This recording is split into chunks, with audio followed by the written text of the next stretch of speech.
Hi friends, காராமணி பொரியல் செய்யும் முறை பார்க்கலாம். கடாய் வச்சுக்கலாம். ஸ்டவ் ஆன் பண்ணிக்கலாம் ஃப்ரெண்ட்ஸ். ஸ்டவ் ஆன் பண்ணியாச்சு. கடாய் நல்லா காயட்டும். தேவையான அளவு ஆயில் போட்டுக்கலாம். ஆயில் காயட்டும், நல்லா காயட்டும். ஒரு ஸ்பூன் கடுகு போட்டுக்கலாம். கடுகு நல்லா பொரியட்டும். பொரிஞ்ச உடனே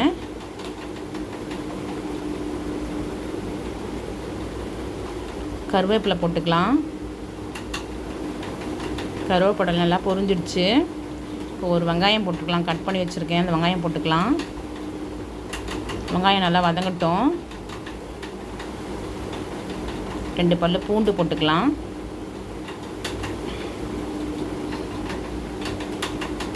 கால் கிலோ காராமணி கட் பண்ணி வச்சுருக்கேன், அதை போட்டுக்கலாம். நல்லா ஒன்று சேர கலந்து விட்டுக்கலாம். நல்லா ஒன்று சேர கலந்து நல்லா வதங்கட்டும்.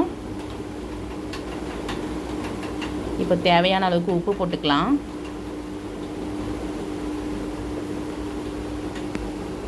ஒரு ஸ்பூன் மஞ்சள்தூள் போட்டுக்கலாம்.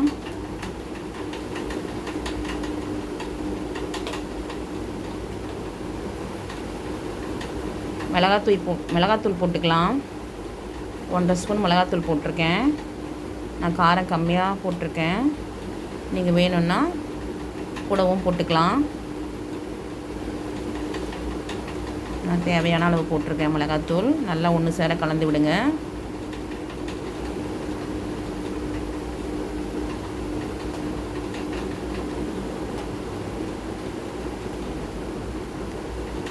தண்ணி ஊற்றிக்கலாம். தேவையான அளவுக்கு தண்ணி ஊற்றி ஒன்று சேர நல்லா கலந்து விட்டுட்டு நல்லா கலந்து விடுவோம்.